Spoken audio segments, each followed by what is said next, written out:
Bahagi umano ito ng strategy ng pangalawang Pangulo ay tuloy nang nagtago itong si VP Sara Duterte at sa kanyang pagtatago ay dala ang pera ng taong bayan na limpak na milyones na galing sa buwis. Bahagi umano ito ng strategy ng pangalawang Pangulo upang iwasan ang responsibilidad at accountability kaugnay ng controversial na confidential funds. Dahil patuloy ang pagtatago nito, si VP Sara Duterte nagtatago ho sa ika nga po'y mga humahanap sa kanya. Hinahanap po siya. Alright, welcome back to my YouTube channel. I'm Andy's Vlog. Ito, matinding kalokohan ito. Matinding panluloko nitong si VP Sara Duterte. Matinding panluloko sa taong bayan. Matinding panluloko sa Republika ng Pilipinas. At siyempre, matinding panluloko din sa kanyang sarili. Ay niluloko ang kanyang sarili din Ang kapal ho ng apog nito.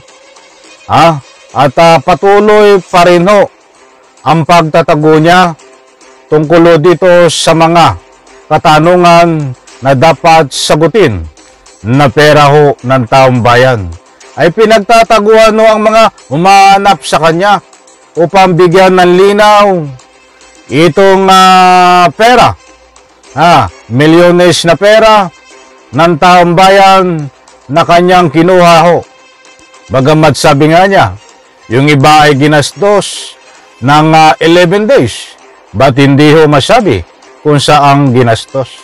Alam niyo mga kaibigan, kung hindi ho ito pera ng taong bayan, kung hindi ho ito isang vice presidente, ay ano ba ang pakialam natin dito? Kaya lang ho, nagkakaroon tayo at tinatalakay natin ito sapagkat karapatan niyo ho, karapatan ng taong bayan na usigin, alamin kung ano ang tunay na nangyari sa limpak na pera ng taong bayan na kinuha ni VP Sara Duterte. Yun ang punto natin dun di ba? Nagpapakahirap po kayo na magbayad ng anumang buwis. Huwag niyo po sabihin na hindi kayo nagbabayad ng anumang buwis sapagkat anumang bilihin ho na binibili po natin pang araw-araw ay may kalakip na buwis ho. Yan ho ay inipon-ipon ng ating pamahalaan sa pamagitan po na tinatawag na buwis ng taong bayan. Subalit yung iba ho ay napapunta at kinuha ni VP Sara Duterte. Ang matindi ho nito at ang malungkot, saan niya ito ginastos? Kinuha basta. Basta kinuha niya. Ayaw ngang matanong at nagagalit Mga kaibigan, kapag tinanong mo, ano ang binili mo sa Duterte nito? Ay nagapakagalit ho. Yan ba? Ang isang tunay na presidente, ay doon pa lang ho, sa ugaling iyon, ay ground ho siya. May ground para patalsikin sa pesto. But anyway, huwag po tayo mag-alala. Darating po tayo dyan sa tatalsik siya sa pesto. Sapagkat tinatapos lang mo ito. Ayon po sa nakuha nating impormasyon, tinatapos lang po ang hearing sa anumang dapat malaman diyan po sa budget na yan. Confidential funds. May naamoy po ako. Saka po natin tatalakayin. Dahil walang ang pamimilian. Plunder case, walang piyansa. At siyempre itong impeachment.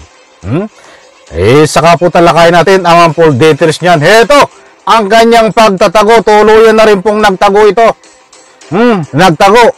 Ito si VP Sara Duterte. Vice President pa naman ito. Nagtatago sa pangalan na Vice President. Hindi mo deserve yan, Sara Duterte. Mga kaibigan, heto.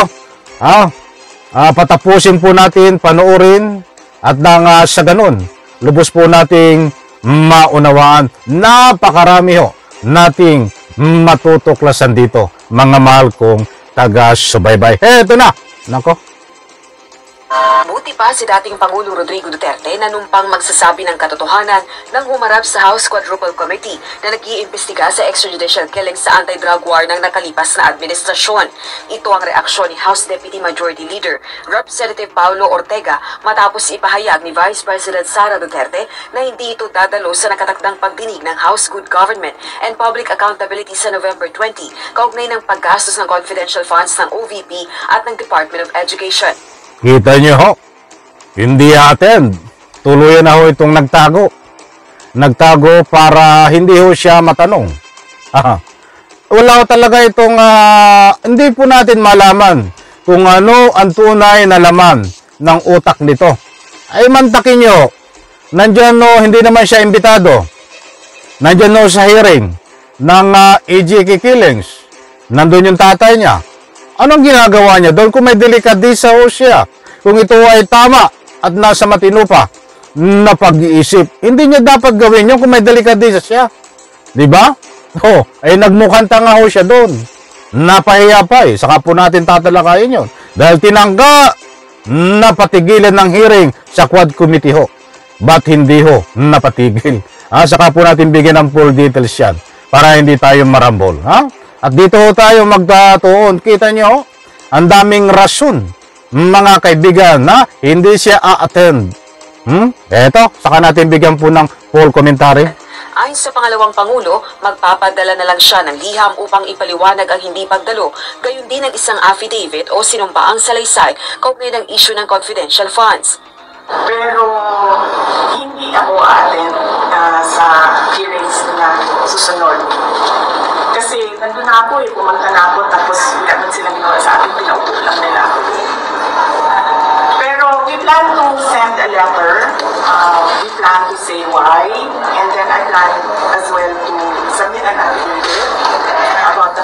Malakas na po ang tama nito mga kaibigan. Kita niyo ho, nandun na raw siya, hindi siya tinanong. Hindi ka kasi nanunumpa eh. Hindi ka sumusunod sa regulation. Hindi ko dapat ipaliwanag sa iyo yun eh. Ay sa bagay, kailangan ipaliwanag sa iyo dahil wala ka na sa katinuan. BP Sara Duterte. Confidential funds, under OP na lang yung affidavit na yan. And for all the others, we plan to tell them kung ano yung pwede nilang gawin sa akin. Subalit ayon kay Representative Ortega, ayaw pa ring sumipot ni VP Duterte sa legislative inquiry dahil ayaw nitong matanong. Bahagi umano ito ng strategy ng pangalawang Pangulo upang iwasan ang responsibilidad at accountability kaugnay ng controversial na confidential funds. Ayon kay VP Duterte, dumalo siya sa Tama ho, nagpapalusot, ayaw matanong. Siraulo na talaga ito eh. Ganyan ba ang isang vice presidente? Walang transparent? Pera ng taong bayan, ayaw ipaliwanag kung saan dinala. Kaya nga hindi siya makapagpaliwanag dahil nga kinuha niya na. Kasi kapag pinaliwanag niya, ay lalo siyang madidiin. Tapos ngayon, panay ang palusot.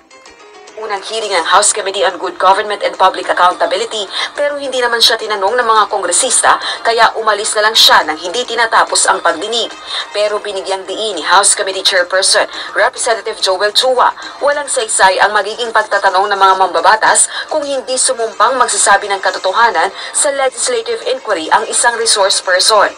So, hindi ko alam. Tama. Ay, tanga-tanga to. Parang tanga nga ito eh. Ipagpipilita na hindi siya tinanong. Tuloy na pahiya ka. Katuwiran ng isang tangan tao yun eh.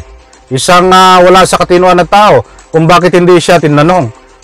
Dapat ikaw isang huwaran sa Radyo 30 na manumpa ka kapag nasa ganyan na pagpupulong. At yun ay rules and regulation. Ayaw mong manumpa dahil alam mo, pwede kang i-contempt. Dapat nga ito, i-contempt eh. Ito pa.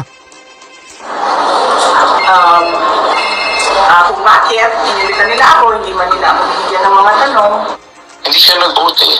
So ayun na kasi under sa rules namin, dapat lahat ng mga tatanungin ay nag-take ng oath. So balit hindi naman siya nag-vote. So sa aming paniniwala, wala rin namang magiging saysay kung ano yung sasabihin niya kung hindi naman siya mag-take ng oath.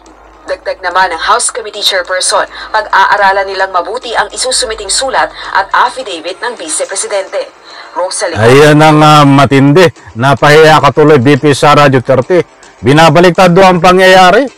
Mga kaibigan, na siya ang nasa tama at mali ang nag-iimbestiga. Mali ang taong bayan. Bistado ng kalukuhan mo, BP Sara Duterte. Mga kaibigan, sa puntong ito ay abangan po natin ito dahil patuloy ang pagtatago nito. Si BP Sara Duterte nagtatago ho sa ika nga po'y mga humahanap sa kanya. Hinahanap po siya, di ba? Upang ipaliwanag itong mga katanungan na dapat sagutin niya para lilinaw ho. Ay malabot lumalabo ho mga kaibigan.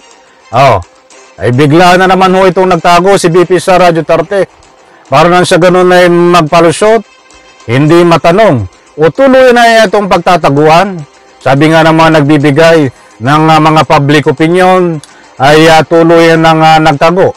Itong si BP Sara Duterte at sa kanyang pagtatago ay dala ang pera ng taong bayan na limpak na milyones na galing sa buwis. Nako, ay matindi ho ito. Any reaction? Diyan po sa comment section, inaanyayahan ko po kayong magbigay ng anumang public opinion. Pakisupport po ang aking new YouTube channel. Nandiyan po ang link sa comment section. I-click nyo po. Please subscribe. At siyempre, itong aking main YouTube channel. Sa lahat po ng hindi pa nakasubscribe, please subscribe po at sabay-sabay po natin i-like ang video na ito. Bye-bye. Palakpakan.